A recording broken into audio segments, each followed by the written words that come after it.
Okay.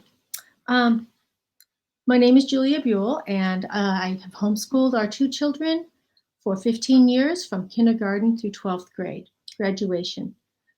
They're both now in their 20s. Our daughter graduated from a state university and is now married and living out of state. Our son is currently continuing his education at the same university that our daughter graduated from. So both of our children began taking private piano lessons at age 6. And we as a family, we really didn't start out trying to make rock stars or Christian recording artists. We really believed that music was here, given to us as a gift to reflect the glory of God to a world through making that music that facilitates our worship to Him. So that was really our goal with music in our homeschool. A little bit about my children. Our daughter, she developed her talent by taking weekly private lessons for 10 years. And then she went on to be a piano teacher for 10 years and counting. I credit her music ability to God putting in her a gift for understanding music. And that talent was developed over years of weekly lessons and countless hours of practice. She played piano weekly with our high school worship team for 3 years. And after high school, she was the pianist for our church worship team, where she played for our congregation of over 400 people the hymns and praise songs for 2 years. As a side note, she was not about performing and shies away from playing for an audience. She chose to play with these worship teams so others would sing praises to God in song. At the age of 15, she did begin teaching piano lessons, and where we live, her rate was $15 to $20 per half hour. Once she was driving, she had the ability to go to the homes of the families that she was teaching, which was an added blessing for them. Yes, you can earn a very good living teaching a musical instrument. So after about 6 years of piano lessons, we let our son choose another instrument, and he chose to play guitar.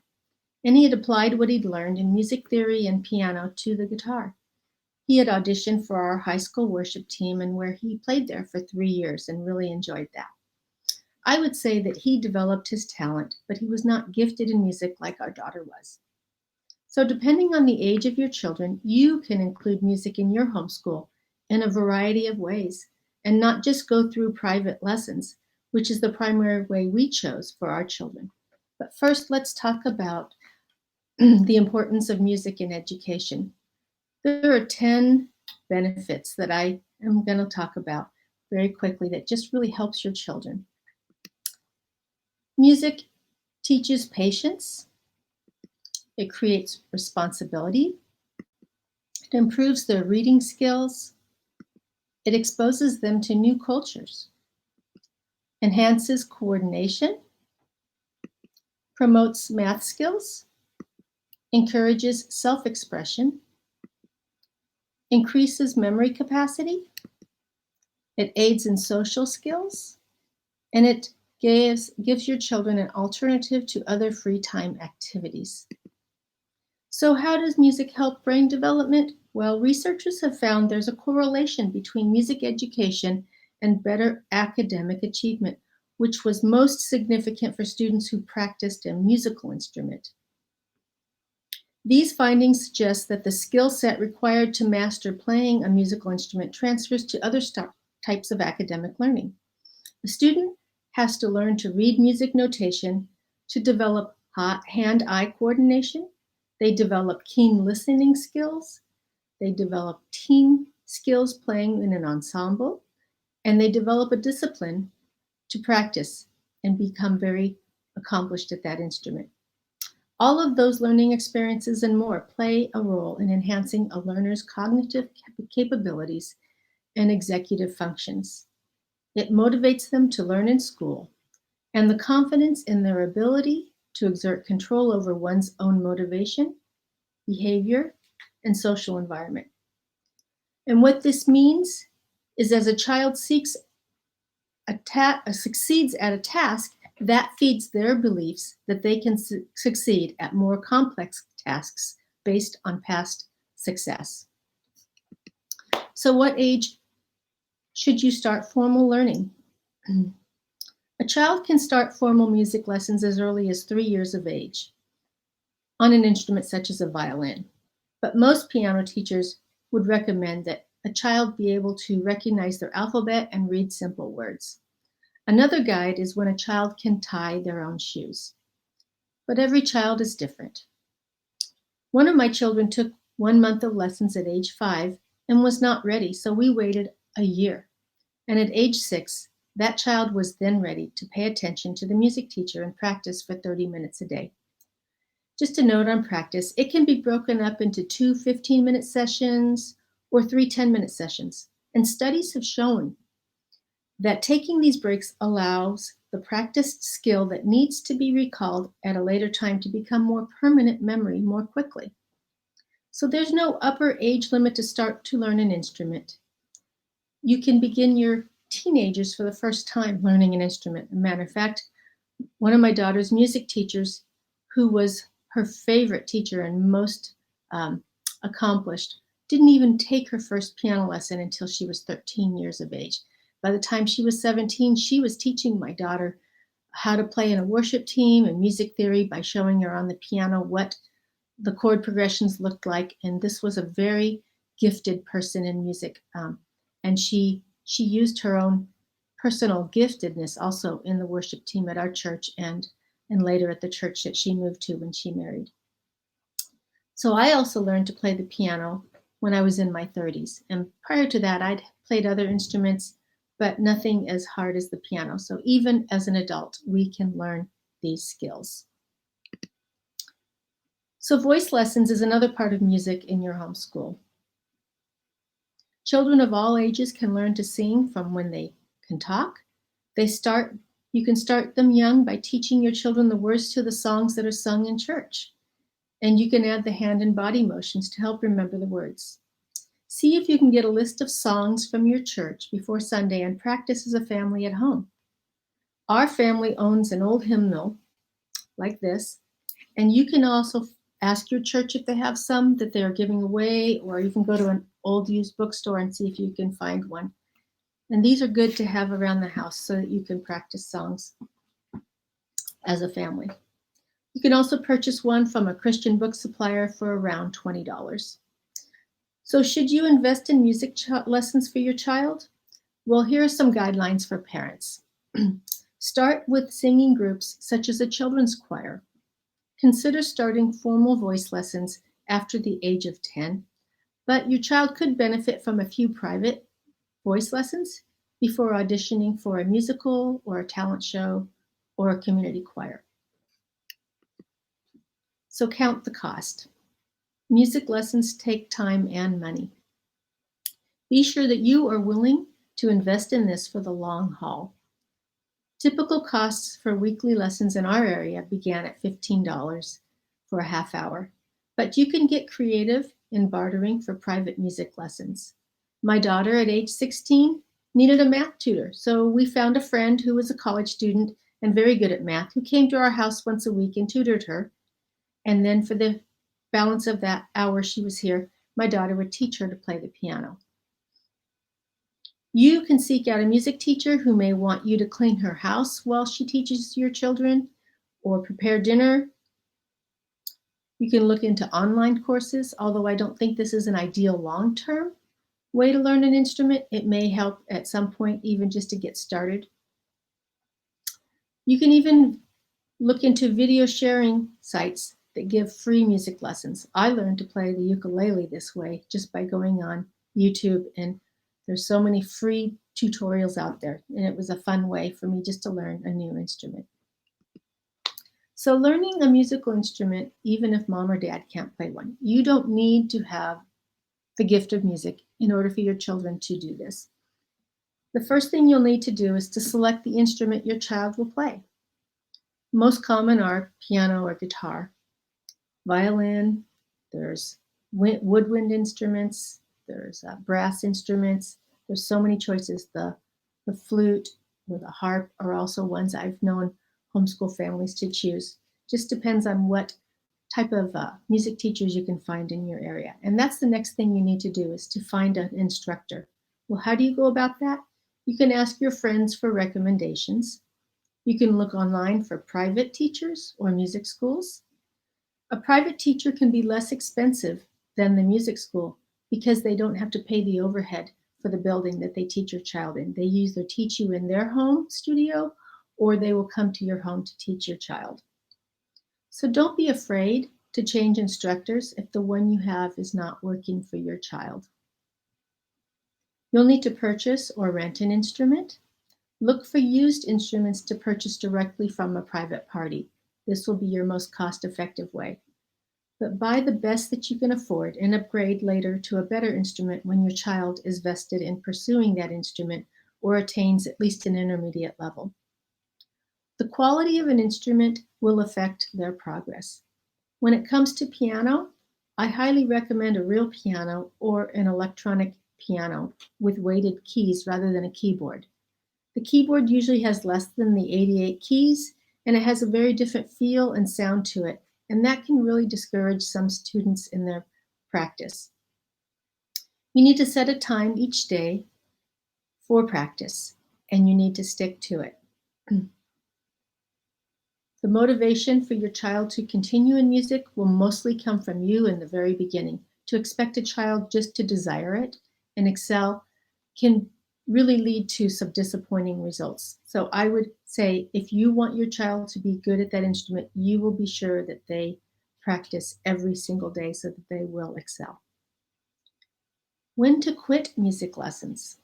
Well, if there's some discouragement in your home or they're not keeping up with their practice or excelling in this and there's just not a joy in it, you might want to consider a month-long break from the lessons so your child can reflect on the investment you have made so far. Ask if the child wants to change instruments and even consider their interest in another instrument. Look at changing teachers or musical groups that they are part of. That might be part of their motivation. Find ways to motivate your child with incentives, such as a reward book. Some music instructors have this built into their lesson with stickers and award certificates and prizes such as pencils or small toys. And my daughter's music teacher gave her gift cards to the ice cream shop, and she loved working toward those incentives. If your instructor does not use these incentives, then you can incorporate these into your year. If your child is your child allowed to find the music that they enjoy playing outside of the assigned songs that the teacher gives them? Maybe this will motivate them to excel. One of our family favorites was our daughter loved jazz music and ragtime music, and we let her choose pieces that would not be assigned to her, and that really pushed her far in her understanding of music theory and applying improvisation to that. In the end, if a child or parent cannot progress on the instrument, then make that decision to stop the lessons can also be the very best choice at that time. Doesn't mean that they will never come back to it or that it was a waste of time. So a final note on making music work in your home. The most important part of helping your child learn a musical instrument is seeing music as a core subject. Just like math, your child needs to do every day's homework that's given by the music teacher each week. Just like brushing your teeth, your child needs to do this every day. Now, for our family, we did take the weekends off. We didn't require them to practice on the weekends. But Monday through Friday, it was just like doing their English and their science and their history. So be sure to keep up the skills learned during the school breaks. It's okay to stop lessons during the summer or busy holiday season, but practice should probably continue at least 2 times a week during those breaks, just so they don't lose what they've already learned in the previous year. And finally, be sure that music is not a drudgery by your attitude or frustration rubbing off on your child. Sitting with your child when practice is tedious may just be what they need for that day to complete the skill that they are learning. Give lots of verbal encouragement and that will reaffirm your child that their efforts are worthwhile. Recitals, performing in front of an audience. Most music teachers will have recitals built into their year for your child. But if not, then you can plan your own recitals in a variety of ways. You can play for family members, such as grandparents. You can wait till holiday times, and when you get together, they can do a Christmas song or an Easter song with family around. You can find a retirement home and make arrangements to perform for residents in their community room. We did this often with our homeschool group, and it was such a blessing. We combined not just the musical instruments, but reciting poems and singing songs. And because they were Christian, we were a witness for the Lord in these places where these people are so starved for affection and time with the outside world. And we blessed them and they blessed us. So you can ask other families with children who play an instrument or sing to join you in hosting a music night at a local church or community center and invite family and friends to attend. We were blessed with a very large group of homeschoolers that hosted a monthly family night. We'd all get together for a potluck meal, and then we'd go into the sanctuary, and each child would go on stage and perform their piece of music or recite their poem or sing their song. And we even had some family groups do some beautiful music together. So once your child has come to a certain proficiency on their instrument, they can join a community band or an orchestra or choir or performing arts group. You can find these by asking the music teacher, other musicians, and other parents if they know of any that they recommend. You can look online on the city community pages, the local college, free concerts that are in your area. You can go to a community performance as a family. We have one locally here at one of our cities has an orchestra at different levels. One's the youth orchestra for ages 10 to 18, and then we have a more advanced group for ages 14 to 20. And let me tell you, I have been so impressed by the music that they perform at this level. I would say it's on par with any college level music. It's been really blessing our family as we go to enjoy these free local performances. You can also include the study of hymnology in your music in your homeschool. There's some really excellent resources out there, or just go online and find information about hymn writers and why they wrote those hymns, or what came about that, what time of history that was written, and how that plays into the type of music this was written. These things are also ways that you can just make music part of your yearly homeschool program. Finally,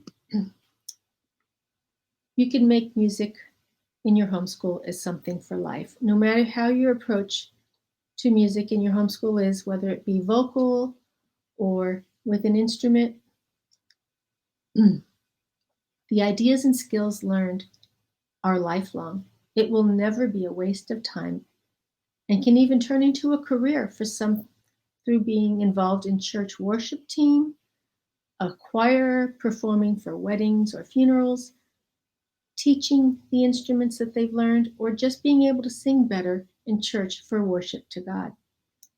All of this brings us back to God, who is the giver of music and the talent that we develop through this discipline. I want to thank you for being with us today, as I've been able to share with you all these wonderful ways that you can include music in your homeschool. And I welcome you to be able to contact me and let me know ways you've been encouraged by this, or how your homeschool has been benefited through your own pursuit of music.